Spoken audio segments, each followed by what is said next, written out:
हो गया जी हाँ जी, अनम्यूट। हाँ जी।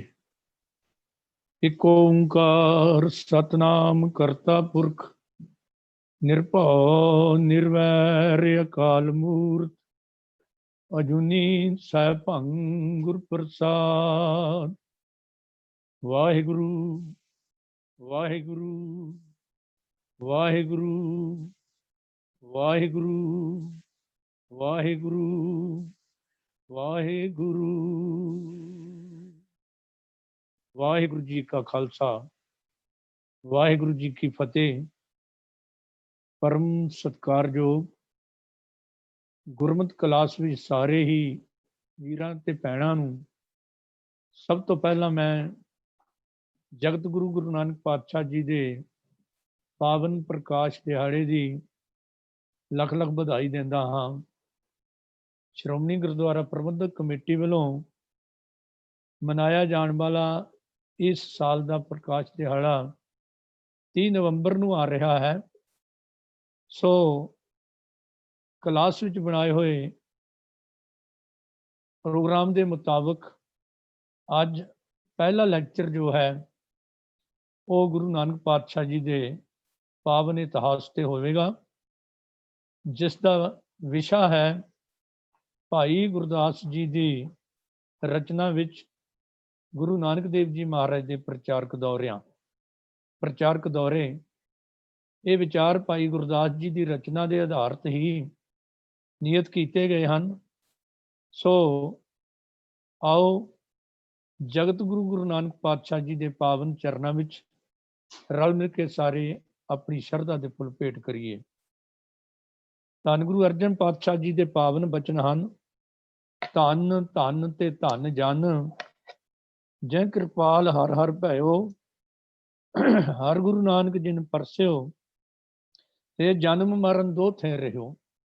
ਧੰਨਤਾ ਦੇ ਯੋਗ ਹਨ ਉਹ ਇਨਸਾਨ ਜਿਨ੍ਹਾਂ ਤੇ ਪਰਿਪੂਰਨ ਪਰਮਾਤਮਾ ਵਾਹਿਗੁਰੂ ਜੀ ਕਿਰਪਾਲ ਹੋਇਆ ਹੈ, ਦਇਆ ਕੀਤੀ ਹੈ, ਤੇ ਜਿਨ੍ਹਾਂ ਨੇ ਵੀ ਜੋਤ ਰੂਪ ਹਰਾਪ ਗੁਰੂ ਨਾਨਕ ਪਾਤਸ਼ਾਹ ਦੇ ਚਰਨ ਪਰਸੇ ਹਨ, ਉਹ ਇਨਸਾਨ ਭਾਵੇਂ ਕਿਸੇ ਧਰਮ ਕਿਸੇ ਮਜ਼ਹਬ ਦਾ ਹੋਵੇ, ਉਹ ਜਨਮ ਮਰਨ ਤੋਂ ਮੁਕਤ ਹੋ ਜਾਂਦਾ ਹੈ।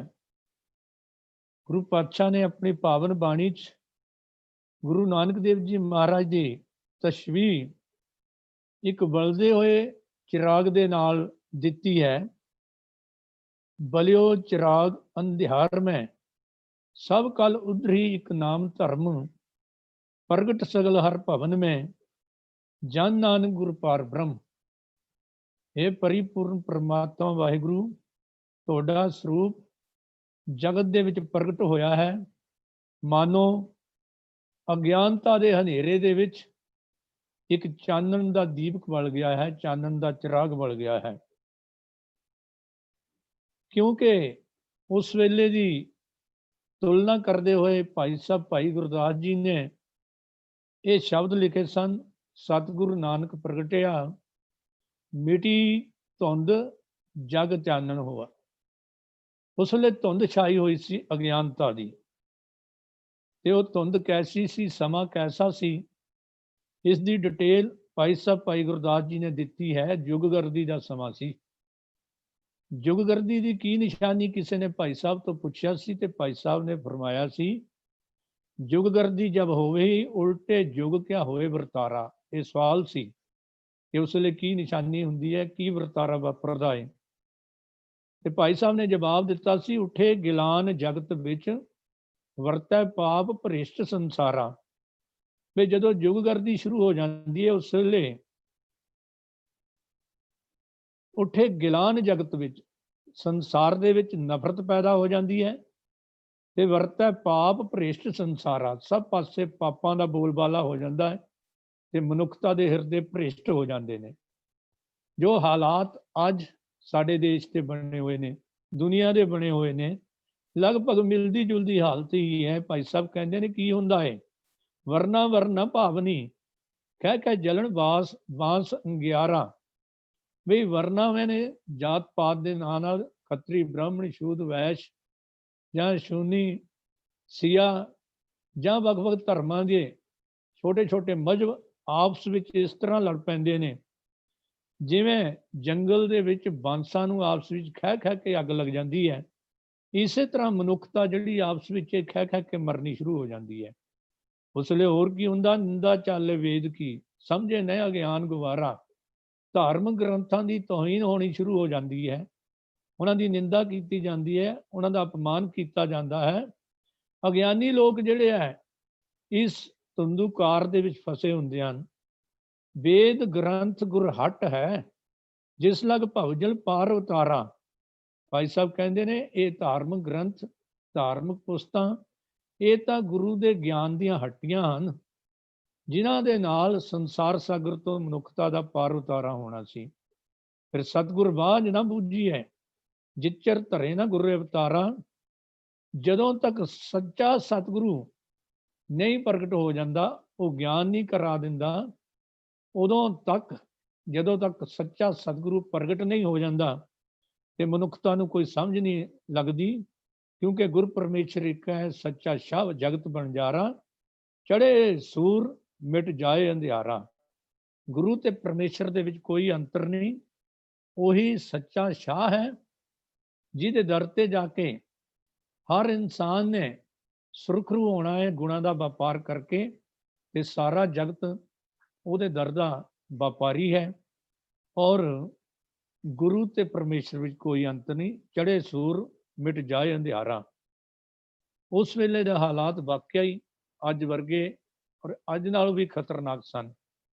ਬਹੁਤੇ ਮੈਂ ਇਸ ਵਿਸਤਾਰ 'ਚ ਨਹੀਂ ਜਾਣਾ, ਕੇਵਲ ਸਵਾਮੀ ਵਿਵੇਕਾਨੰਦ ਜੀ ਦੇ ਇੱਕ ਕੋਟੇਸ਼ਨ ਦੇ ਕੇ ਹੀ, ਜੋ ਉਹਨਾਂ ਨੇ ਦੱਸਿਆ ਕਿ ਗੁਰੂ ਨਾਨਕ ਪਾਤਸ਼ਾਹ ਦੇ ਆਗਮਨ ਦੀ ਕੀ ਅਵਸਥਾ ਸੀ।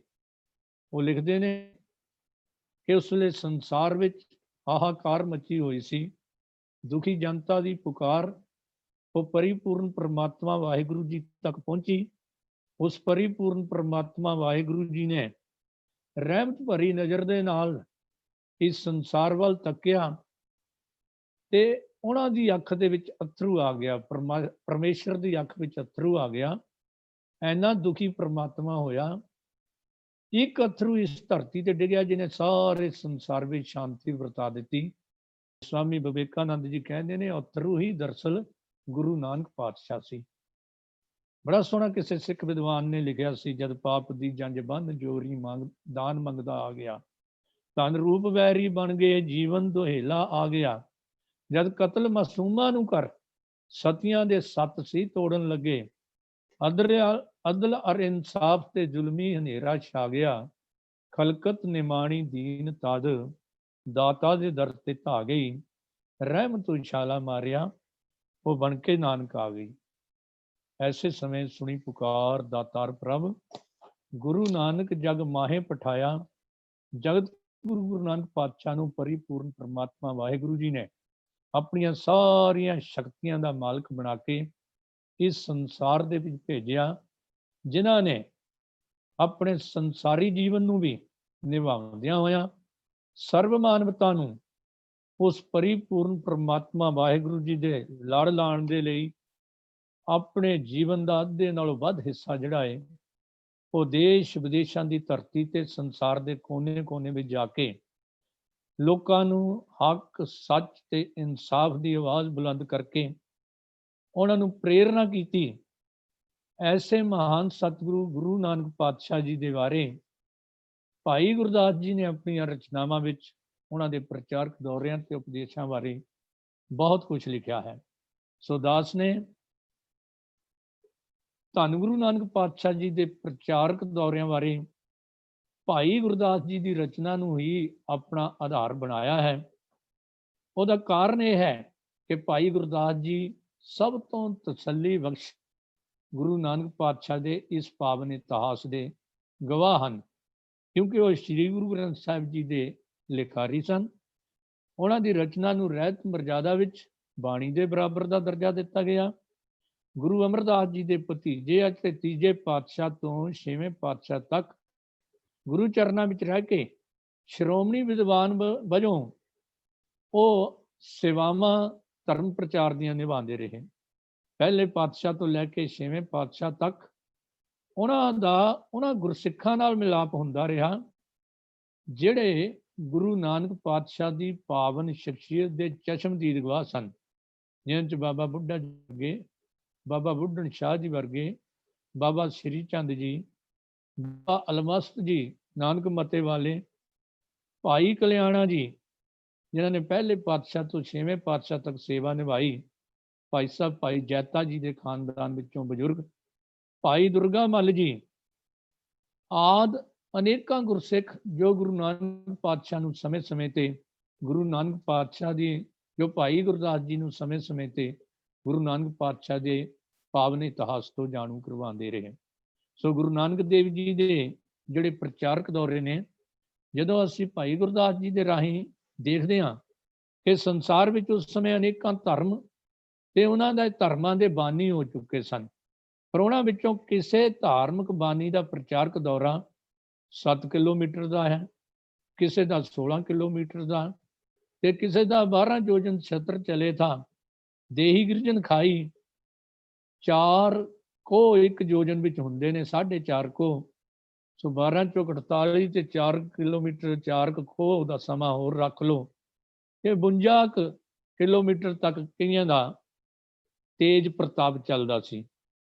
ਪਰ ਜਦੋਂ ਅਸੀਂ ਜਗਤ ਗੁਰੂ ਨਾਨਕ ਪਾਤਸ਼ਾਹ ਜੀ ਦੇ ਧਰਮ ਪ੍ਰਚਾਰਕ ਦੌਰਿਆਂ ਨੂੰ ਦੇਖਦੇ ਹਾਂ ਤਾਂ ਉਹਨਾਂ ਤੋਂ ਵੱਡਾ ਕਿਸੇ ਧਾਰਮਿਕ ਆਗੂ ਦਾ ਪ੍ਰਚਾਰਕ ਦੌਰਾ ਨਹੀਂ। ਇੱਥੋਂ ਤੱਕ ਸੰਸਾਰ ਦੇ ਵੱਡੇ ਵੱਡੇ ਯਾਤਰੂ, ਜਿਨ੍ਹਾਂ ਵਿੱਚ ਅਸੀਂ ਹਿਊਨ-ਸਾਂਗ, ਕੋਲੰਬਸ ਤੇ ਵਾਸਕੋ ਡੀ ਗਾਮਾ ਵਰਗਿਆਂ ਨੂੰ ਪੜ੍ਹਦੇ ਹਾਂ, ਇਹਨਾਂ ਵਿੱਚੋਂ ਸਭ ਤੋਂ ਵੱਧ ਜੋ ਯਾਤਰਾ ਹੈ ਉਹ ਇਬਨ ਬਲਟੋਲਾ ਨਾਮ ਦੇ ਇੱਕ ਯਾਤਰੂ ਦੀ ਹੈ, ਜਿਹਦੇ ਬਾਰੇ ਕਿਹਾ ਜਾਂਦਾ 26 ਤੋਂ 28 ਹਜ਼ਾਰ ਕਿਲੋਮੀਟਰ ਤੱਕ ਉਹਨਾਂ ਨੇ ਪੈਦਲ ਸਫ਼ਰ ਕੀਤਾ। ਤੇ ਬਾਅਦ ਵਿੱਚ ਇੱਕ ਹੋਰ ਲਿਖਤ ਪੜ੍ਹੀ ਜਿਹਦੇ 'ਚ ਉਹਨਾਂ ਨੇ 75,000 ਕਿਲੋਮੀਟਰ ਦੱਸਿਆ ਸੀ। ਪਰ ਜਦੋਂ ਅਸੀਂ ਜਗਤ ਗੁਰੂ ਨਾਨਕ ਦੇਵ ਜੀ ਮਹਾਰਾਜ ਦਾ ਇਤਿਹਾਸਕ ਦੌਰਾ ਪੜ੍ਹਦੇ ਹਾਂ ਤਾਂ ਭਾਈ ਗੁਰਦਾਸ ਜੀ ਤੇ ਸਿੱਖ ਵਿਦਵਾਨਾਂ ਦੇ ਹਵਾਲੇ ਮੈਂ ਅੱਗੇ ਜਾ ਕੇ ਦੇਵਾਂਗਾ, ਪਰ ਕਿਉਂਕਿ ਗੁਰੂ ਨਾਨਕ ਪਾਤਸ਼ਾਹ ਦਾ ਮਿਸ਼ਨ ਵੱਖਰਾ ਸੀ, ਕੋਲੰਬਸ, ਵਾਸਕੋ ਡੀ ਗਾਮਾ ਵਰਗੇ ਜਾਂ ਇੱਦਾਂ ਦੇ ਹੋਰ ਜਿੰਨੇ ਯਾਤਰੂ ਸਨ, ਉਹ ਕਿਸੇ ਹੋਰ ਮਕਸਦ ਲਈ, ਅਸੀਂ ਕਹਿ ਸਕਦੇ ਹਾਂ ਕਿ ਜਦੋਂ ਕੋਲੰਬਸ ਤੇ ਵਾਸਕੋ ਡੀ ਗਾਮਾ ਵਰਗੇ ਸੰਸਾਰ ਪ੍ਰਸਿੱਧ ਯਾਤਰੂ ਦੌਲਤ ਤੇ ਦੁਨੀਆ ਦੀ ਹਵਸ ਵਿੱਚ ਭਟਕ ਰਹੇ ਸਨ, ਉਸ ਸਮੇਂ ਦੌਲਤ ਤੇ ਦੁਨੀਆ ਨੂੰ ਠੋਕਰ ਮਾਰ ਕੇ ਜਗਤ ਗੁਰੂ ਨਾਨਕ ਪਾਤਸ਼ਾਹ, ਜ਼ਾਹਿਰ ਪੀਰ ਜਗਤਪੁਰ ਬਾਬਾ, ਮਰਦ ਅਗੰਮੜੇ ਗੁਰੂ ਨਾਨਕ ਪਾਤਸ਼ਾਹ ਸੰਸਾਰ ਨੂੰ ਇੱਕ ਸੇਧ ਦੇ ਰਹੇ ਸਨ ਕਿ ਸੋਏ ਨਾਨਕ ਕਬਰ ਨਾ ਜੀਵੈ ਕੋਈ, ਜੇ ਜੀਵੈ ਸਭ ਆਰਾਮ। ਸੋ ਗੁਰੂ ਨਾਨਕ ਪਾਤਸ਼ਾਹ ਨੇ ਜੋ ਉਦਾਸੀਆਂ ਦੇ ਲਈ ਗ੍ਰਸਥ ਜੀਵਨ ਔਰ ਸੰਸਾਰੀ ਕੰਮ ਸਾਨੂੰ ਸੇਧ ਦੇਣ ਦੇ ਲਈ ਕਿਰਤ ਵੀ ਕੀਤੀ, ਗ੍ਰਸਥੀ ਫਰਜ਼ ਵੀ ਪੂਰੇ ਅਦਾ ਕਰਕੇ ਲਗਭਗ 35 ਸਾਲ ਦੀ ਉਮਰ ਦੇ ਵਿੱਚ ਸੱਚੇ ਪਾਤਸ਼ਾਹ ਨੇ ਉਦਾਸੀਆਂ ਦੇ ਜਾਣ ਦੀ ਤਿਆਰੀ ਕੀਤੀ। ਭਾਈ ਸਾਹਿਬ ਭਾਈ ਗੁਰਦਾਸ ਜੀ ਨੇ ਉਹ ਜੋਖਮ ਭਰੇ ਕੰਮ ਦਾ ਨਿਰਣਾ, ਜੋਖਮ ਭਰੇ ਯਾਤਰਾ ਦਾ ਜ਼ਿਕਰ ਕਰਦੇ ਹੋਏ ਦੱਸਿਆ ਕਿ ਗੁਰੂ ਨਾਨਕ ਪਾਤਸ਼ਾਹ ਨੇ ਕੀ ਕੀ ਕੀਤਾ ਤੇ ਕਿੰਨੀਆਂ ਮੁਸੀਬਤਾਂ ਝੱਲਣੀਆਂ ਪਈਆਂ। ਭਾਈ ਸਾਹਿਬ ਕਹਿੰਦੇ, ਪਹਿਲਾਂ ਬਾਬੇ ਪਾਇਆ ਬਖਸ਼ਦਰ, ਪਿੱਛੋਂ ਦੇ ਫਿਰ ਘਾਲ ਕਮਾਈ, ਰੇਤ ਅੱਕ ਆਹਾਰ ਕਰ, ਰੋੜਾਂ ਦੀ ਗੁਰ ਕਰੀ ਵਿਛਾਈ। ਅੱਜ ਗੁਰੂ ਨਾਨਕ ਪਾਤਸ਼ਾਹ ਦੀਆਂ ਮੂਰਤੀਆਂ ਬਣਾਤੀਆਂ, ਲਾਲ ਗੱਦੇ ਉੱਤੇ ਬੈਠੇ, ਪਿੱਛੇ ਵੱਡਾ ਸਰਾਣਾ, ਉਹਨਾਂ ਦੇ ਸਿਰ ਤੇ ਵੀ ਮਾਲਾ, ਉਹਨਾਂ ਦੇ ਹੱਥਾਂ ਵਿੱਚ ਵੀ ਮਾਲਾ, ਉਹਨਾਂ ਦੇ ਗਲ ਵਿੱਚ ਵੀ ਮਾਲਾ, ਜਿਵੇਂ ਬਹੁਤ ਵੱਡਾ ਕੋਈ ਸੇਠ ਜਿਹੜਾ ਹੈ ਉਹ ਬੈਠਾ ਹੁੰਦਾ ਹੈ। ਪਰ ਭਾਈ ਗੁਰਦਾਸ ਜੀ ਕਹਿੰਦੇ ਰੇਤ ਅੱਕ ਆਹਾਰ ਕਰ, ਭਾਵ ਕਿਰਕਰਾ ਖਾਣਾ ਪੈਂਦਾ ਸੀ, ਔਰ ਮਖਮਲੀ ਗੱਦੇ ਨਹੀਂ, ਉੱਥੇ ਤਾਂ ਰੋੜਾਂ ਦੀ ਗੁਰ ਕਰੀ ਵਿਛਾਈ। ਫਿਰ ਭਾਰੀ ਕਰੀ ਤਪੱਸਿਆ, ਵੱਡੇ ਭਾਗ ਹਰਸਿਓ ਬਣਾਈ, ਬਾਬਾ ਪੈਦਾ ਸੱਚਖੰਡ, ਨੌ ਨਿਧ ਨਾਮ ਗਰੀਬੀ ਪਾਈ। ਅਕਾਲ ਪੁਰਖ ਵਾਹਿਗੁਰੂ ਦੀ ਬਖਸ਼ ਲੈ ਕੇ ਨੌ ਨਿਧਾਂ ਦੇਣ ਵਾਲਾ ਪਰਮਾਤਮਾ ਦਾ ਨਾਮ ਅਤੇ ਗਰੀਬੀ, ਇਹ ਦੋ ਸ਼ਸਤਰ ਮਹਾਰਾਜ ਦੇ ਕੋਲ ਸੀ। ਗਰੀਬੀ ਗਦਾ ਹਮਾਰੀ, ਖੰਨਾ ਸਗਲ ਰੇਨ ਛਾਰੀ, ਇਸ ਆਗੇ ਕੋ ਨਾ ਟਿਕੇ ਬੇਕਾਰੀ। ਤੇ ਭਾਈ ਸਾਹਿਬ ਕਹਿੰਦੇ ਨੇ ਕਾਰਨ ਕੀ ਸੀ? ਬਾਬਾ ਦੇਖੇ ਧਿਆਨ ਧਰ, ਜਲਤੀ ਸਭ ਪ੍ਰਿਥਵੀ ਦਿਸਾਈ। ਸਭ ਪਾਸੇ ਹਾਕਾਰ ਤ੍ਰਿਸ਼ਨਾ ਦੀ ਅੱਗ ਵਿੱਚ ਸਾਰਾ ਸੰਸਾਰ ਵਹਿਮਾਂ ਭਰਮਾਂ ਪਖੰਡਾਂ ਕਰਮ ਕਾਂਡਾਂ ਦੀ ਅੱਗ ਦੇ ਵਿੱਚ ਸੜ ਰਿਹਾ ਸੀ। ਉਹ ਜ਼ਿੰਦਗੀ ਦੇ ਨਿਸ਼ਾਨੇ ਨੂੰ ਹੀ ਭੁੱਲ ਗਿਆ ਸੀ। ਬਾਝੋ ਗੁਰੂ ਗਵਾਰ ਹੈ ਕਰਦੀ ਸੁਣੀ ਲੁਕਾਈ। ਬਾਬੇ ਭੇਖ ਬਣਾਇਆ ਉਦਾਸੀ ਦੀ ਰੀਤ ਚਲਾਈ।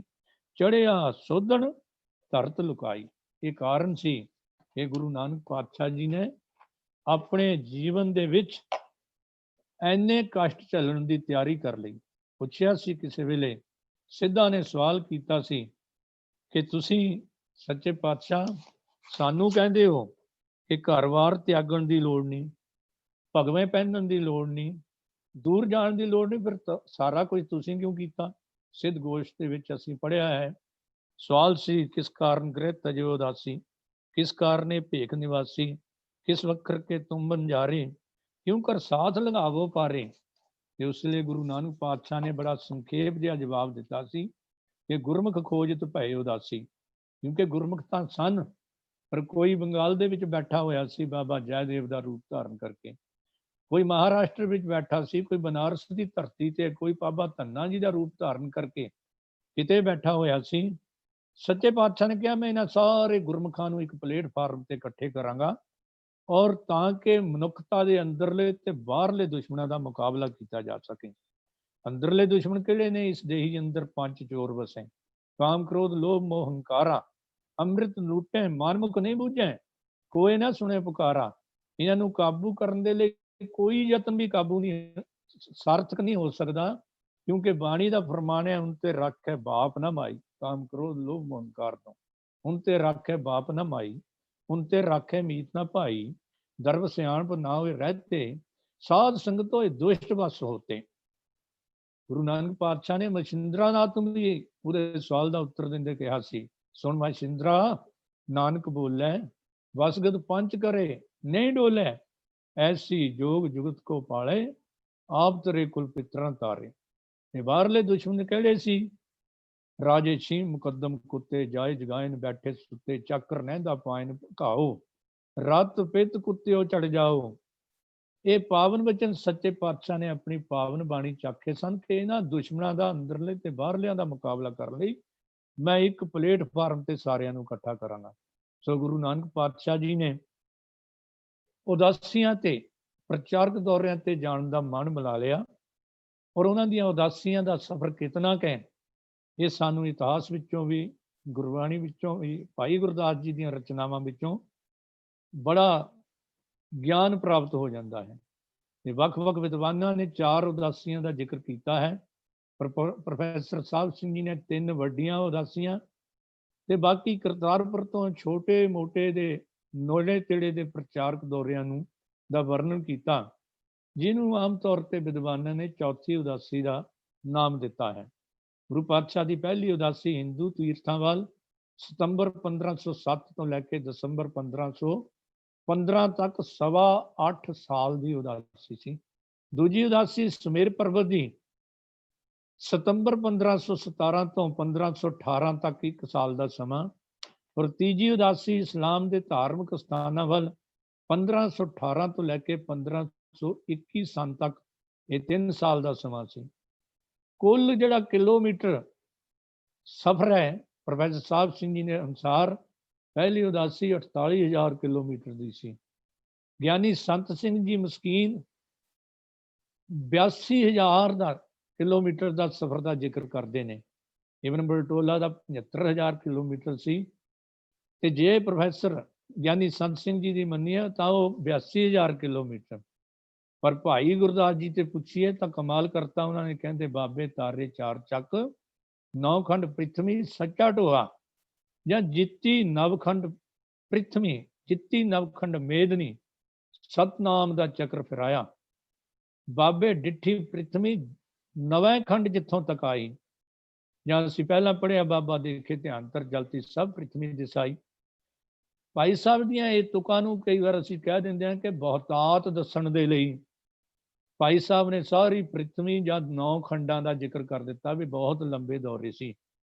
ਪਰ ਜੇ ਇੱਕ ਕਰਕੇ ਉਦਾਸੀ ਪੜਾਂਗੇ, ਅੱਜ ਪਹਿਲੀ ਉਦਾਸੀ ਦੇ ਵਿੱਚ ਭਾਈ ਗੁਰਦਾਸ ਜੀ ਦੇ ਸਫ਼ਰ ਦੇ ਜਾਂ ਇਹਨਾਂ ਬਚਨਾਂ ਨੂੰ ਇਹ ਦੇਖਣਾ ਵੀ 7 ਕਿਵੇਂ ਹੋਏ। ਸੋ 3 ਉਦਾਸੀਆਂ ਵਿੱਚੋਂ ਤਿੰਨੇ ਉਦਾਸੀਆਂ ਜਿਹੜੀਆਂ ਨੇ ਉਹ ਹਿੰਦੂ ਮੁਸਲਮਾਨ ਤੇ ਜੋਗੀਆਂ ਦੇ ਸਥਾਨਾਂ ਵੱਲ ਸੀ। ਉਹਦਾ ਕਾਰਨ ਕੀ ਸੀ? ਗੁਰੂ ਪਾਤਸ਼ਾਹ ਨੇ ਆਪ ਦੱਸਿਆ। ਉਹਨਾਂ ਨੇ ਉਸ ਵੇਲੇ ਦੇ ਧਾਰਮਿਕ ਆਗੂਆਂ ਦੇ ਜੀਵਨ ਨੂੰ, ਉਹਨਾਂ ਦੇ ਨਿੱਜੀ ਕਿਰਦਾਰ ਨੂੰ ਦੇਖਿਆ, ਪੜ੍ਹਿਆ, ਪੜਤਾਲਿਆ ਤੇ ਬਾਣੀ 'ਚ ਆਪਣਾ ਨਿਰਣਾ ਦੇ ਦਿੱਤਾ। ਕਾਦੀ ਕੂੜ ਬੋਲ ਮਲ ਖਾਏ, ਬ੍ਰਹਮਣ ਨਹਾਵੇ ਜੀਆਂ ਘਾਏ, ਜੋਗੀ ਜੋਗਤ ਨਾ ਜਾਣੇ ਅੰਧ, ਤੀਨੇ ਉਜਾੜੇ ਕਾ ਬੰਧ। ਸੋ ਭਾਈ ਗੁਰਦਾਸ ਜੀ ਦੀ ਰਚਨਾ ਮੁਤਾਬਕ ਵੀ ਪਹਿਲੀ ਉਦਾਸੀ ਜਿਹੜੀ ਸੱਚੇ ਪਾਤਸ਼ਾਹ ਦੀ ਮੁੱਖ ਤੌਰ ਤੇ ਹਿੰਦੂ ਤੀਰਥਾਂ ਵੱਲ ਸੀ।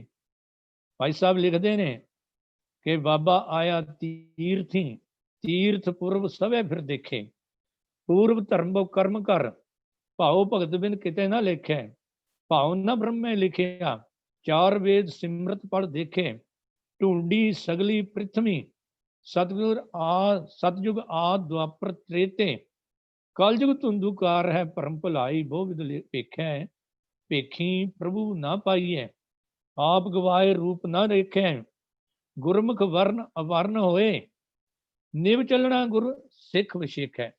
ਮੈਂ ਅਰਥਾਂ ਵਿੱਚ ਨਹੀਂ ਜਾਣਾ ਚਾਹੁੰਦਾ, ਕਿਉਂਕਿ ਅਰਥ ਕਰਨ ਦੇ ਨਾਲ ਬਹੁਤ ਲੰਬਾ ਸਮਾਂ ਜਿਹੜਾ ਇਹ ਲੱਗੇਗਾ। ਤੇ ਭਾਈ ਸਾਹਿਬ ਨੇ ਵਾਰ ਪਹਿਲੀ ਪੌੜੀ 25 ਦੇ ਵਿੱਚ ਇਹ ਜ਼ਿਕਰ ਕੀਤਾ। ਇਸੇ ਤਰ੍ਹਾਂ 26ਵੀਂ ਪੌੜੀ ਵਿੱਚ ਵੀ ਭਾਈ ਸਾਹਿਬ ਕਹਿੰਦੇ, ਜਤੀ ਸਤੀ ਚਿਰਜੀਵ ਨੇ ਸਾਧਕ ਸਿੱਧ ਨਾਥ ਗੁਰ ਚੇਲੇ। ਬੜੇ ਲੋਕ ਇਹ ਮਿਲੇ ਜਿਹੜੇ ਆਪਣੇ ਆਪ ਨੂੰ ਜਤੀ ਸਤੀ ਕਹਾਉਂਦੇ ਸੀ, ਸਿੱਧ ਨਾਥ ਕਹਾਉਂਦੇ ਸੀ, ਗੁਰੂ ਬਣੇ ਫਿਰਦੇ ਸੀ। ਫਿਰ ਦੇਵੀ ਦੇਵ ਰਖੀਸ਼ਰਾਂ, ਭੈਰੋਂ ਖੇਤਰ ਪਾਲਬੋ ਮੇਲੇ, ਗਣ ਗੰਧਰਵ ਅਪਛਰਾਂ, ਕਿੰਨਰ ਜਖ ਚਲਿਤ ਬੋ ਖੇਲੇ, ਰਾਖਸ਼ ਦਾਨੋ ਦੈਂਤ ਲਖ, ਅੰਦਰ ਦੂਜਾ ਭਾਉ ਦੁਹੇਲੇ, ਹਉਮੈ ਅੰਦਰ ਸਭ ਕੋ ਡੁੱਬੇ ਗੁਰੂ ਸਣੇ ਬੋ ਚੇਲੇ, ਗੁਰਮੁਖ ਕੋਏ ਨਾ ਦਿਸਈ, ਢੂੰਡੇ ਤੀਰਥ ਯਾਤਰੀ ਮੇਲੇ, ਡਿੱਠੇ ਹਿੰਦੂ ਤੁਰਕ ਸਭ, ਪੀਰ ਪੈਗੰਬਰ ਕੌਮ ਕਤੇਲੇ, ਅੰਧੀ ਅੰਧੇ ਖੂਹੇ ਠੇਲੇ। ਭਾਵ ਸਾਰੇ ਹੀ ਅਗਿਆਨਤਾ ਦੇ ਖੂਹ ਵਿੱਚ ਡਿੱਗ ਰਹੇ ਸਨ। ਗੁਰੂ ਨਾਨਕ ਦੇਵ ਜੀ ਮਹਾਰਾਜ, ਜਦੋਂ ਅਸੀਂ ਉਹਨਾਂ ਦੇ ਜੀਵਨ ਇਤਿਹਾਸ ਨੂੰ ਪੜ੍ਹਦੇ ਹਾਂ ਤਾਂ ਇਹ ਪਤਾ ਲੱਗਦਾ ਹੈ ਕਿ ਗੁਰੂ ਨਾਨਕ ਪਾਤਸ਼ਾਹ ਨੇ ਏਸ਼ੀਆ ਮਹਾਦੀਪ ਦਾ ਸ਼ਾਇਦ ਕੋਈ ਦੇਸ਼ ਹੋਵੇ ਜਿੱਥੇ ਗੁਰੂ ਨਾਨਕ ਪਾਤਸ਼ਾਹ ਜੀ ਨਾ ਗਏ ਹੋਣ। ਪੰਦਰਵਾੜਾ ਅਖਬਾਰ ਗੁਰਸਿੱਖ ਸੰਯੋਗ ਸਨ 1988 ਵਿੱਚ ਮੇਰੇ ਹੱਥ ਲੱਗੀ ਸੀ, ਜਿਹਦੇ ਵਿੱਚ ਗੁਰੂ ਜੀ ਦੀਆਂ ਉਦਾਸੀਆਂ ਦਾ ਇੱਕ ਨਕਸ਼ਾ ਛਾਪਿਆ ਹੋਇਆ ਸੀ ਤੇ ਵੱਖ-ਵੱਖ ਦੇਸ਼ਾਂ ਦੇ ਨਾਮ ਲਿਖੇ ਹੋਏ ਸਨ। ਉਸ ਨਕਸ਼ੇ ਦੇ ਵਿੱਚ ਗੁਰੂ ਜੀ ਦਾ ਇਟਲੀ ਤੇ ਜਾਪਾਨ ਤੱਕ ਜਾਣ ਦਾ ਵੀ ਜ਼ਿਕਰ ਜਿਹੜਾ ਹੈ ਉਹ ਕੀਤਾ ਗਿਆ ਹੈ। ਭਾਈ ਗੁਰਦਾਸ ਜੀ ਅਨੁਸਾਰ ਢੂੰਡੀ ਸਗਲੀ ਪ੍ਰਿਥਵੀ, ਸਤਿਯੁਗ ਆਦ ਦੁਆਪਰ ਤ੍ਰੇਤੇ, ਜਾਂ ਬਾਬੇ ਡਿੱਠੀ ਪ੍ਰਿਥਵੀ, ਇਹ ਗੱਲ ਜਿਹੜੀ ਹੈ ਵਾਕਿਆ ਹੀ ਸੱਚ ਸਾਬਤ ਹੁੰਦੀ ਹੈ ਜਦੋਂ ਅਸੀਂ ਗੁਰੂ ਨਾਨਕ ਪਾਤਸ਼ਾਹ ਦਾ ਇਤਿਹਾਸ ਪੜ੍ਹਦੇ ਹਾਂ। ਸੋ ਅੱਜ ਮੇਰਾ ਟਾਈਮ ਸ਼ਾਇਦ ਬਾਕੀ ਰਹਿੰਦਾ, ਮੈਂ ਉਹ ਨਿਸ਼ਾਨੀਆਂ ਵਾਲੇ ਆਪਣੇ ਦੇਸ਼ ਵੀ, ਗੁਆਂਢੀ ਦੇਸ਼ਾਂ ਵਿੱਚ ਵੀ ਤੇ ਦੂਰ ਦੁਰਾਡੇ ਦੇ ਦੇਸ਼ਾਂ ਵਿੱਚ ਵੀ ਜਿੱਥੇ ਜਿੱਥੇ ਗੁਰੂ ਨਾਨਕ ਪਾਤਸ਼ਾਹ ਗਏ, ਮੈਨੂੰ ਉਮੀਦ ਹੈ 45-46 ਪੁਆਇੰਟ ਮੈਂ ਸੰਖੇਪ ਮਾਤਰੀ ਆਪ ਜੀ ਨਾਲ ਸਾਂਝੇ ਕਰਾਂਗਾ। ਤੇ ਬਾਕੀ ਅਗਲੀ ਉਦਾਸੀ ਦੇ ਵਿੱਚ, ਅਗਲੀ ਕਲਾਸ ਦੇ ਵਿੱਚ ਜਿਹੜਾ ਹੈ ਉਹ ਭਾਈ ਗੁਰਦਾਸ ਜੀ ਦੀਆਂ ਪੂਰੀਆਂ ਰਚਨਾਵਾਂ ਜਿਹੜੀਆਂ ਉਹਦੇ ਆਧਾਰ ਤੇ ਗੱਲ ਕੀਤੀ ਜਾਏਗੀ। ਜੰਮੂ ਕਸ਼ਮੀਰ ਤੋਂ ਲੈ ਕੇ ਪੂਰੇ ਕੰਨਿਆ ਕੁਮਾਰੀ ਤੱਕ ਕੋਈ ਸਟੇਟ ਐਸੀ ਨਹੀਂ ਜਿੱਥੇ ਗੁਰੂ ਨਾਨਕ ਪਾਤਸ਼ਾਹ ਦੀਆਂ ਯਾਦਗਾਰਾਂ ਨਾ ਬਣੀਆਂ ਹੋਣ। ਜੰਮੂ ਕਸ਼ਮੀਰ ਵਿੱਚ ਮਟਨ, ਸ੍ਰੀਨਗਰ, ਲੇਹ ਲਦਾਖ ਵਿੱਚ ਗੁਰਦੁਆਰਾ ਪੱਥਰ ਸਾਹਿਬ ਤੇ ਅਨੇਕਾਂ ਹੋਰ ਅਸਥਾਨ। ਇਸੇ ਤਰ੍ਹਾਂ ਯੂਪੀ ਵਿੱਚ ਨਾਨਕ ਮਤਾ ਸਾਹਿਬ, ਜ਼ਿਲ੍ਹਾ ਬਿਜਨੌਰ ਵਿੱਚ ਬਾਬਾ ਨਾਨਕ ਢੇਰੀ, ਬਨਾਰਸ ਵਿੱਚ ਗੁਰੂ ਕਾ ਵਾਹੀ ਆਦਿ ਯਾਦਗਾਰਾਂ ਹਨ। ਬਿਹਾਰ ਰਾਜਗੀਰ ਵਿੱਚ ਨਾਨਕ ਕੁੰਡ ਅਤੇ ਅਨੇਕਾਂ ਹੋਰ ਸਥਾਨ, ਕਿਉਂਕਿ ਪੈਦਲ ਸਫ਼ਰ ਕਰਨਾ ਸੀ। ਗੁਜਰਾਤ ਢੋਲਕਾ ਵਿੱਚ ਨਾਨਕ ਲੋਧਿਆਣਾ, ਅਸਾਮ ਵਿੱਚ ਹਾਜੋ ਨਾਨਕ ਮਤਸਿਆ, ਹੋੜਾ ਗੁਹਾਟੀ ਇਹ ਯਾਦਗਾਰ ਦੱਸੀ ਹੈ। ਬੰਗਾਲ ਵਿੱਚ ਗੁਰੂ ਕਾ ਬਾਗ, ਉੜੀਸਾ ਵਿੱਚ ਵਾਹਿਗੁਰੂ ਮੱਠ, ਰਾਜਸਥਾਨ ਵਿੱਚ ਅਜਮੇਰ ਵਿੱਚ ਗੁਰੂ ਘਾਟੀ, ਮਹਾਰਾਸ਼ਟਰ ਵਿੱਚ ਮਾਲ ਟੇਕਰੀ, ਪੂਨੇ ਵਿੱਚ ਰਾਮ ਟੇਕਰੀ, ਮੱਧ ਪ੍ਰਦੇਸ਼ ਦੀਪਾਲਪੁਰ ਜਿੱਥੇ ਕੌਡੇ ਰਾਖਸ਼ ਦੀ ਸਾਖੀ ਸੰਬੰਧਿਤ ਹੈ, ਉੱਥੇ ਵੀ ਗੁਰੂ ਨਾਨਕ ਪਾਤਸ਼ਾਹ ਦੀ ਯਾਦਗਾਰ।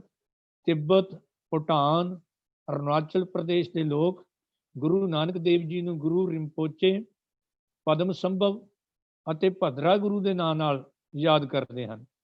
ਤਿੱਬਤ ਵਿੱਚ ਅਸਾਮ ਤੋਂ 600 ਕਿਲੋਮੀਟਰ ਦੂਰ ਗੁਰੂ ਕਾਂਬਾ ਗਿਸ਼ਮੀ ਲਾਮਾ ਭਾਵ ਗੁਰੂ ਨਾਨਕ ਦੇ ਅੰਮ੍ਰਿਤ ਦੀ ਝੀਲ ਹੈ, ਜਿੱਥੇ ਗੁਰਦੁਆਰਾ ਗੁਰੂ ਡਾਂਗਮਾਰ ਸਾਹਿਬ, ਜਿਸ ਗੁਰਦੁਆਰੇ ਨੂੰ ਹੁਣ ਵਿਰੋਧੀਆਂ ਨੇ ਆਪਣੇ ਕਬਜ਼ੇ ਵਿੱਚ ਲੈ ਕੇ ਉੱਥੇ ਝਗੜਾ ਚੱਲ ਰਿਹਾ ਹੈ, ਔਰ ਸਾਡੇ ਭਾਈਵਾਲਾਂ ਦੀ ਸਰਕਾਰ ਉੱਥੇ ਸਥਿਤ ਹੋਣ ਦੇ ਨਾਲ ਉਹ ਯਾਦਗਾਰ ਨੂੰ ਅੱਜ ਅਦਲਾ ਬਦਲੀ ਕੀਤੀ ਜਾ ਰਹੀ ਹੈ। ਤੇ ਨਾਲ ਇਹ ਗੱਲ ਚੇਤੇ ਰੱਖਣ ਵਾਲੀ, ਇੱਥੇ ਹਰ ਸਾਲ ਜੂਨ ਤੇ ਜੁਲਾਈ ਮਹੀਨੇ ਵਿੱਚ 40-50 ਹਜ਼ਾਰ ਲਾਮੇ ਲੋਕ ਇਕੱਠੇ ਹੁੰਦੇ ਹਨ, ਜਿਨ੍ਹਾਂ ਬਾਰੇ ਗੁਰਸਿੱਖ ਸੰਜੋਗ ਨੇ ਲਿਖਿਆ ਸੀ ਕਿ ਉਹ ਕੇਸ਼ਾਧਾਰੀ ਹਨ ਤੇ ਗੁਰੂ ਨਾਨਕ ਪਾਤਸ਼ਾਹ ਨੂੰ ਆਪਣਾ ਗੁਰੂ ਮੰਨਦੇ ਨੇ। ਤਿੱਬਤ ਵਿੱਚ ਚੁੰਗਯਾਂਗ ਤੇ ਜਗਵਾਂਗ ਵੀ ਗੁਰੂ ਨਾਨਕ ਦੇਵ ਜੀ ਦੀਆਂ ਯਾਦਗਾਰਾਂ ਕਾਇਮ ਹਨ।